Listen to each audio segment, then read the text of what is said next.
All right, everybody, welcome. I'm Sebastian Cintron with The Nocturnal, and today we have the lovely Marta Milans joining us from Netflix's White Lines. The show has been trending. It's been the top show on Netflix for the past couple weeks. How exciting is it to be a part of it?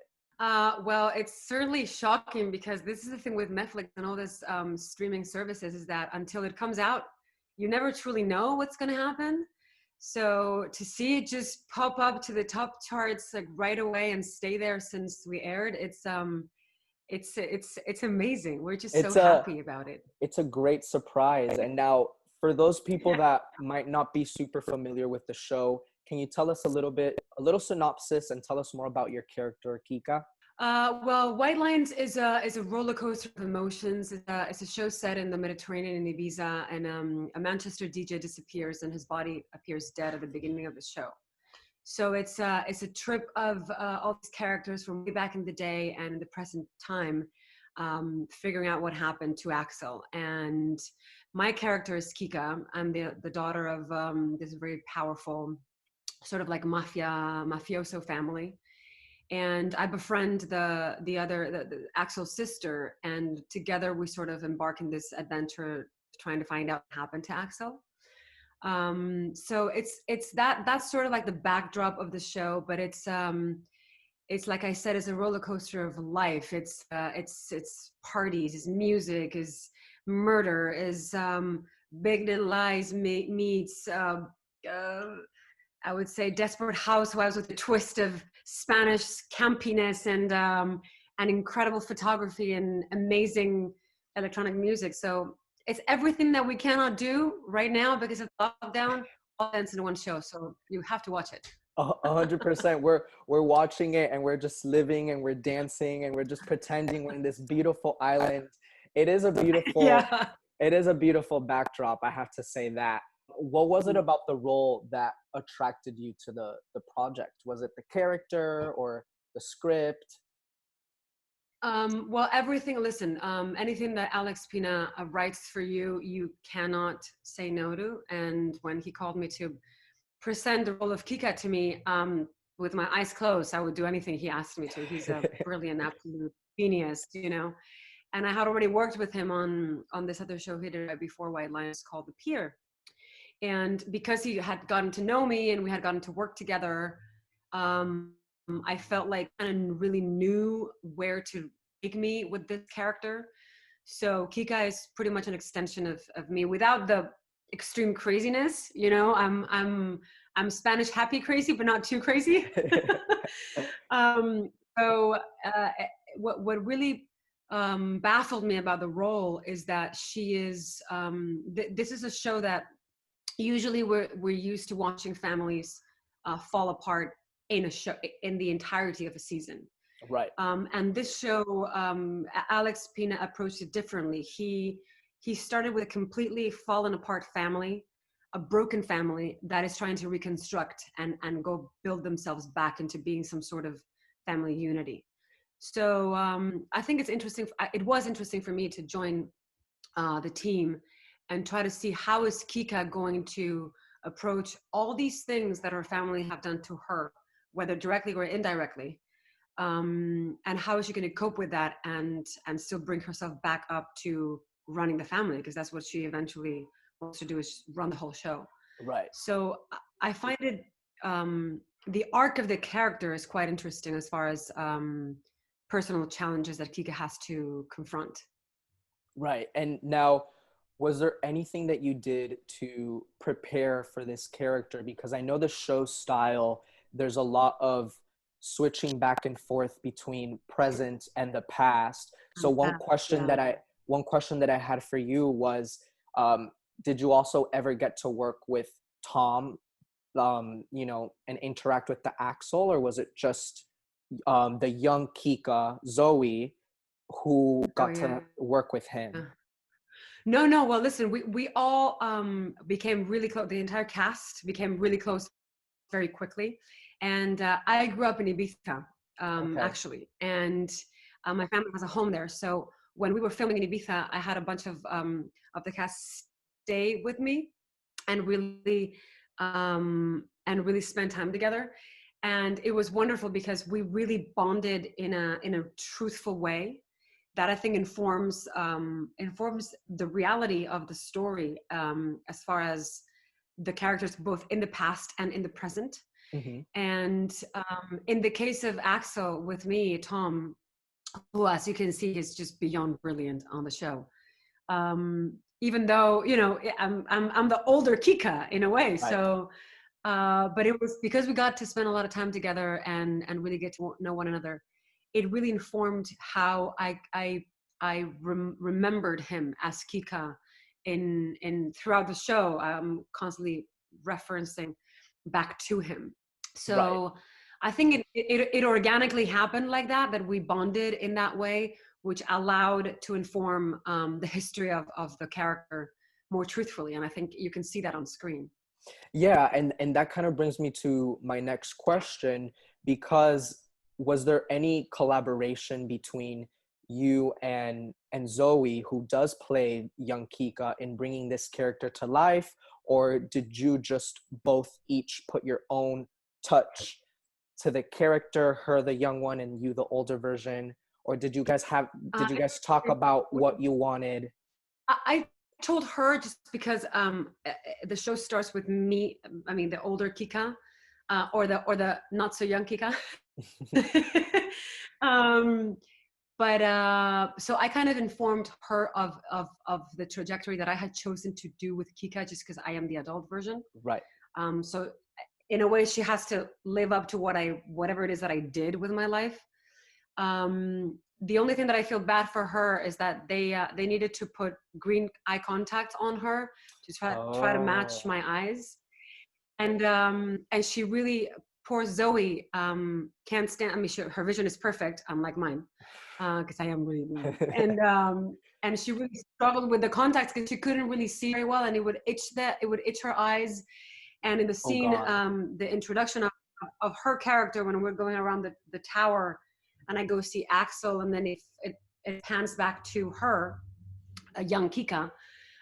She was literally like this with the sun, and she couldn't really see, and I was like, I'm so sorry, I'm so sorry. She's like, fuck your green eyes, and I wish you didn't have green eyes. So it was, but it was one of those like little cute backstage moments of like trying to match two actresses in two different points in time, you know. But I think it did work naturally that way. Yeah. You know. Now, more on the real Zoe, the Zoe in the show, who, you know, Yeah. Laura plays her. I feel like Kika really supports her throughout the entire your character. You're really there for her throughout the whole Yeah. season. What is your relationship like with Laura? Well, with Laura, we are soul sisters already. It literally took us the table read session, which is a really funny story because they all flew from, Netflix people flew from LA. The entire team of Left Bank flew from the UK. All the UK actors, obviously. I had just landed from LA. Alex Pina was there with his translator because Alex Pina doesn't speak English. And he wrote the scripts in Spanish and had someone else translate it for him. So it was all like an incredible anthropological experiment. We were embarking in this multilingual show that was filmed in both languages with two different crews. Some speak English, some don't, and vice versa. So it's been a complete adventure. But in that regard, I never met Laura before. And she was sitting across it was a big conference room in a hotel. And I was sitting literally across from her, but like far away from her. And she had windows behind her, and it was during the day, so I had a hard time actually seeing her because of the sun coming in the windows. Mm-hmm. But we read, I think, up to episode 5, and we read that beach scene in which we're both talking about how I met Axel and how she met her husband, Yes. and we had this incredible, I tell you, I get goosebumps, this incredible connection at that table read where we were both in tears without having read it together before, haven't even said hello, like, how are you? And that night at the after party, she came with Alex Pina and his translator. And Alex was like, "What did she say? What did she? I just want to hear what she had to say." And she said, "I've never ever in my career, and neither had I, had such a powerful connection with someone, not on set, not with hair and makeup, not in costume, just off the page, because of how it's written and how we both connected so deeply with our characters." So I think that also informs, you can see it on screen, that connection, that friendship, that Right. that ultimate trust is there. And I'm really proud of that in this show, you know? Yeah, and it definitely shows on screen that connection that Beautiful. you got, that you just described, and it makes it beautiful, essentially. Now, Yeah. what was your I have to ask, because what was your reaction with Kika's brother Oriol and the relationship that he had with your mother? Wow, that is a question. Because so when Alex told me about what he wanted to do with the season, right? Because I Hmm. had only read the first couple episodes, and he was presenting what he wanted to approach with that, right? And how he wanted to bring this family together, and all these things. But when he got to the part that not only my mom had slept with my boyfriend, but that there was this Oedipus complex slash incest thing going on, I was kind of like, Alex, I don't know if this is pushing the envelope too much. You know, are we going to go way too far? And on episode 7, when I got the script about the therapy scene, the famous therapy scene where everything, you know, Yeah. comes clear, and literally, you know, my brother says she wants to sleep with my mother, and it's just like, this is normal. And I remember calling Alex and being like, dude, this is too much. There's no, I can't sell this. I can't sell this without, but I mean, I don't even know. I mean, people are going to hate us. This is just makes no sense. And Alex was like, no, Milans, you got to trust me. You've been trusting me all along. You trusted me on the pier, because on the show, the pier, also crazy things go on. You know how I am. You know how I write characters in Casa de Papel, Money Heist, The Pier, Yes. White Lies. You got to trust me. And I said, okay, man, I'm going to trust you, but I still think this is too much. And then I see the scene edited, and in the craziness and in the surrealisticness of it all, it still works, and it's funny because of the good casting of actors, because of the way the scene flows, and in the madness of it all, you still roll with it. I don't know how he does it. I don't know how he creates Oh, characters that in the it madness of works. it all, you are still Hmm. with them. It works. It It's works. unbelievable. And I remember It's, telling him, be like, yeah. I can't believe it worked. I can't believe that, you know? It works, and you're watching it, and it's hysterical. And the way, you know, that scene in particular in episode 7, when you guys are all doing the therapy, I know you mentioned earlier how Alex, you know, you see the throughout the whole like course of the show, you guys aren't that close as a family, but because of all these things that are just stacked up on top of you guys, it's like sometimes it like separates family, but this almost just brings you guys together. I mean, it's that's what I was saying, that it's unique. And I think, I don't know if a lot of people pick up on that, but I hope they will, because it is a show about family, about found family, in the sense of the friendships that have been created so long ago, that are being torn apart by that thing that happened, by that Right. generation, by that losing yourself in vanity and drugs and too much partying. You see that debacle, and then on the flip side of that, you see the the the debacle at the beginning, but then the actual intent of building that back up together. Like, I am thrown away from that family from a young age, and I come back because Axel brings me back, you know. and Yeah. and my father wants to trust me into taking care of the family. Oriol is trying to gain the father's respect. My mother, who has been in this wheel of unabashed ambition, social climbing all her life, realizes that he's about to lose him and doesn't want to lose him, you know. And I think Mhm. there's a beauty to that, into the fact that we mostly, I mean, I was lucky enough to grow up in a lovely family, but most people don't, and they come from really broken backgrounds. So to see at an extremely fictionalized level a really broken family to build themselves back together, I feel like it gives people hope. It I does. don't think everything is lost just because you come from a broken family. Right. And it shows that no families are perfect. And that's reality. That's the truth. So, and Yeah. if people can push past that, it's all okay. I heard that you guys weren't told who the killer was, and you guys didn't find out about episode what, 7 or 8 when you guys were filming. We were filming. So when we were filming scene 7, I mean, sorry, episode 7, the dinner scene, that famous dinner scene. We didn't know except the two people that know. Right.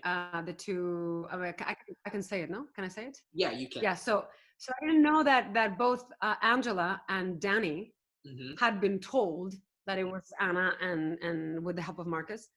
But they didn't tell us, which was kind of, at one point when we found out, the rest of the cast found out, I was like, what? We were filming that scene and you guys knew? That's not fair. But of course, it was so much better because it really left, in the sense of Kika and poor David, we really were left, we loved him so much and we were left in the dark with what had happened. And as Marta, the actress, I only found out, I think it was around episode 9, I believe. Wow. That we started hearing the rumors of who could have been or who could have not been. And again, I remember calling Axel and being like, that is sorry, not calling Axel, calling Alex about it and being like, dude, you could have told me before, but so I guess Kika. So Angela and Marcus, they knew beforehand. From the very beginning, they knew it all and they kept it a secret. No, not from the very beginning. Not from the very beginning. They knew, if I remember correctly, they were told before we started filming the dinner scene, because in the dinner scene, Marcus has this meltdown and he's like, he screwed us all over and this and Anna that. They had to know, it was fair that they would know as actors what they knew as characters. Right. So they could inform the performance better. But the rest of the cast didn't know. Gotcha. Okay, because I was about to say, I feel like it was great that the two of them didn't know since the very beginning, so that at the beginning episode, because there are moments where their performance, it's kind of like they don't know what's going on, and I think as a viewer, we have no idea what's going on either, and that's why it's so exactly. Until the very last moment, and you don't expect it.